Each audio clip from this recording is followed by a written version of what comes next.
There's obviously going to be a lot of spoilers in this, so just be warned that if you haven't seen any of the OVAs, just be aware that there's going to be a lot of spoilers, and only watch it if you're happy with that. So going on to the plot, in part one of the OVA, the first part, Dr. Daisuke Ido is going through the scrapyard, and it's like a dump yard from Xalem, and basically Xalem dumps its scraps down to the city below, and the city below is Scrapbound City. It's on the ground, and Xalem is a city that is floating in the sky. And so that's basically the relationship between Xalem, which is a city that's floating in the sky, and Scrapbound City, which is the city below that on the ground. So Xalem is like an exclusive area, exclusive place for the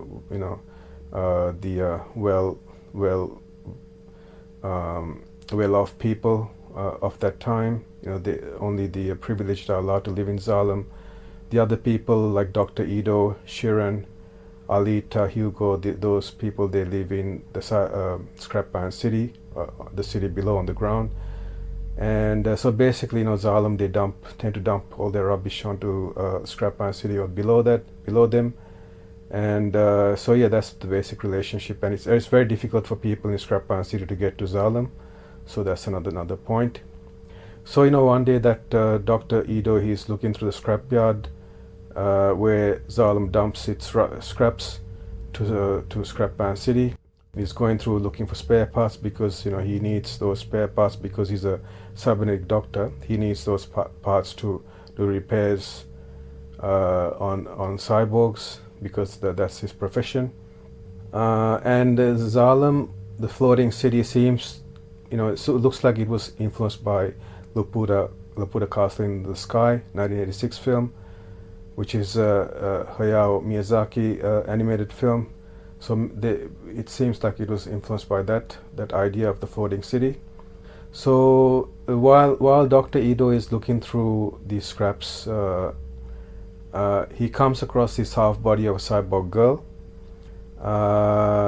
and he finds that this body, this cyborg girl is half, who has a half body, is still alive. So he takes the body back to his clinic, and then he restores her body and revives her back to consciousness. And there is a local boy called Hugo who does maintenance work for Ido, and Alita. So after she has been revived, she comes across Hugo, who is in the clinic at that time, and she becomes interested in Hugo. Later that night, Dr. Ido returns home, and so he has gone out somewhere. And the following day, Alita notices that Ido's arm is injured. So he asks Ido, what happened to his arm, and he says he had a fall. And at Ido's clinic, Alita introduces herself to Hugo. So they meet each other, and he convinces her to go outside with him. And as they leave, Chiron arrives. Chiron is like the love interest of Dr. Ido. Hugo is like a human boy who's roughly the same age as Alita, and Alita is a central character. So she is the cyborg girl who was revived from the scrapyard, and Dr. Ido is a cybernetic doctor. So these are like the central characters in this OVA series. So as Alita and Hugo leave, then Chiron arrives, and she, as mentioned, she's like the love interest of Ido. And later on, Hugo and Alita, they go to this abandoned factory, and they try to climb the roof of the factory, and they both end up falling. But Alita catches Hugo, and they both land safely on the ground. So while they're on the roof, they're talking about Xalem, and Hugo mentions that his interest in Xalem, and because Alita is interested in Hugo, she expresses his interest in him, but he doesn't notice because his mind is occupied with Xalem, the floating city. And while this is happening, Chiron and Ido, they go out to Scrapbound City for a drink, Chiron, while they're drinking, Chiron talks about returning to Zalem, the floating city. So this is a reference to their joint history in relation to Zalem. That's what because she's talking about returning to Zalem. Obviously, she was in Zalem before. No, she's in Scrapbound City for some reason. It's really not known or not specified what the reason is that she's in Scrapbound City and why she was in Zalem before. So obviously they're referring to a shared history in relation to Zalem, which means Dr. Ito was in Zalem as well in the past. So it's not really known what the reasons surrounding them being in Zalem and now they're living in Scrapbound City. It's not really known what the reasons are. And she doesn't want to stay in Scrapbound City, and she is telling Ito that he's wasting his talents staying in Scrapbound City because Dr. Ito is a talented surgeon, a cyber surgeon. And Ito warns her about getting involved with the factory, and he also expresses his lack of regret regarding what happened at Zalem. So obviously again he's going back to their history, both of their histories in relation to Zalem in the past, and there's something that happened and he's not regretful about whatever it is. It's not really mentioned what that is. And so again, later that night, Alita wakes up and she hears Ito going out as before, and this time she follows Ito as he goes out. And somewhere in Scrapbound City, a lone woman is on her way home, and she is confronted by the criminals Rasha and Grevishka. But before they get a chance to do anything, Ito enters that scene, and he attacks Rasha, one of the criminals, with his rocket hammer. It's like rocket hammer is like his weapon. It's basically like a hammer, and it's like a big hammer, and there's like a rocket on the hammer head. So when he hits, it propels the rocket propels it, so that there's more force behind the blow that he's delivering. And with this blow with the rocket hammer, he cuts off Rasha's left arm, and in return, Ito is attacked in the shoulder by Rasha, who is one of the criminals.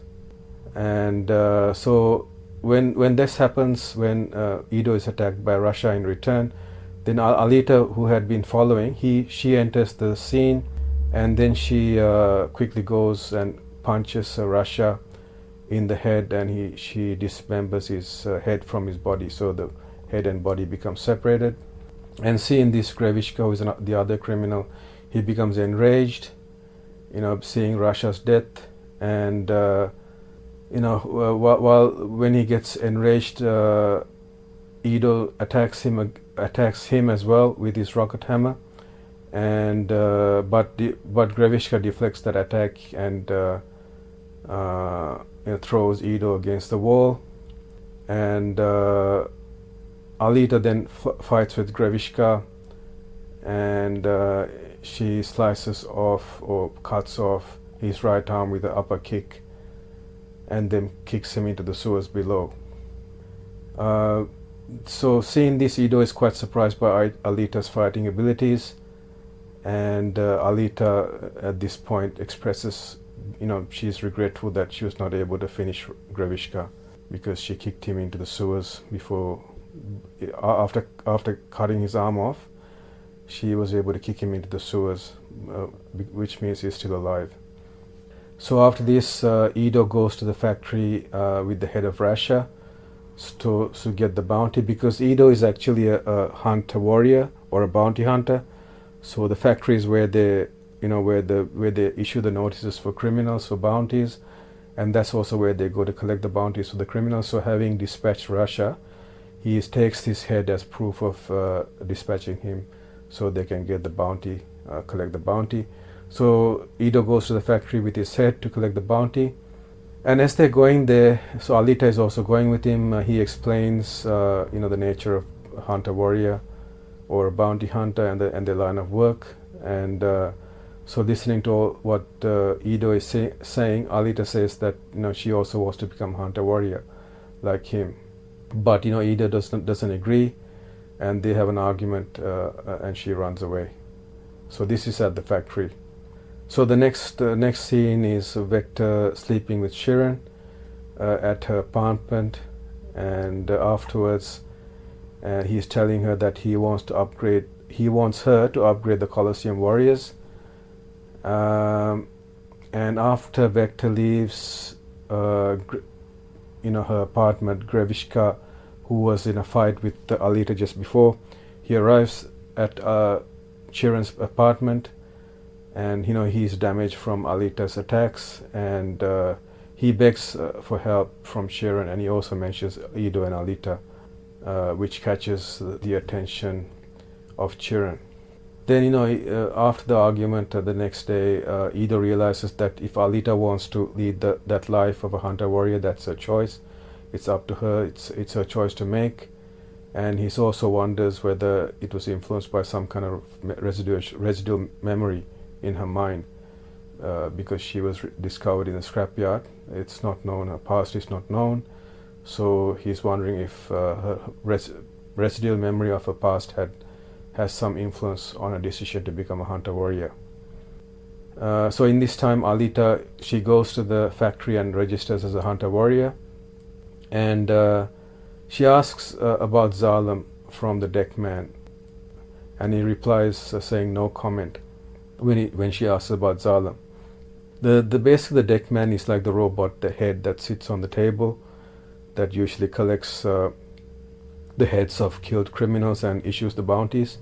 So that's like, it's like the interface between the visitors to the factory and the factory. So that's what a deckman is. So Chiron starts rebuilding and upgrading Grevishka so he can fight with Alita again.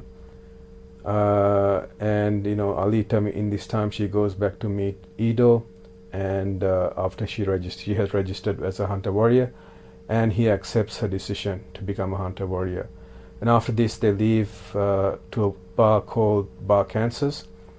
So while they're going to this bar somewhere else in the city, in Scrapman City, Hugo is robbing someone's spinal column, a cyborg's spinal column. So that's what's happening elsewhere. And as Ido and Alita arrive at Bar Kansas, they get confronted by Grevishka, who has now been upgraded by Chiron. And he has cutters in his hand, and he uses these cutters to cut the body of a stray dog that Alita has with her, who she met earlier in the streets. And so after this, without getting the help from the other hunter warriors, she accepts a challenge from Grevishka to fight. And at this point, Chiron arrives there and to see who will win this battle between Grevishka and Alita. The fight starts, and it's watched by Ido, Chiron, and Clive Lee, who is a hunter warrior. So apart from Ido and Chiron, Clive Lee is another character, and he's another hunter warrior. So despite the Grevishka having hand-based cutters which can cut people or any object in the distance, Alita is able to dodge his attacks.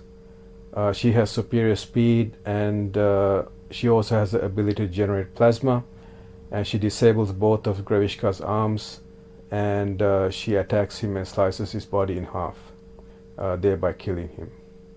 And Chiron acknowledges the loss, and she is very upset, and she says one day she will beat Ido.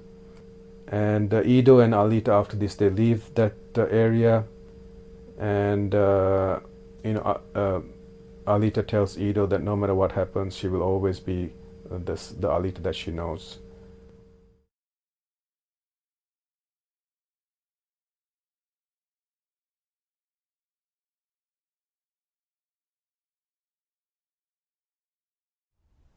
These anime films were mentioned in this video: Laputa Castle in the Sky 1986,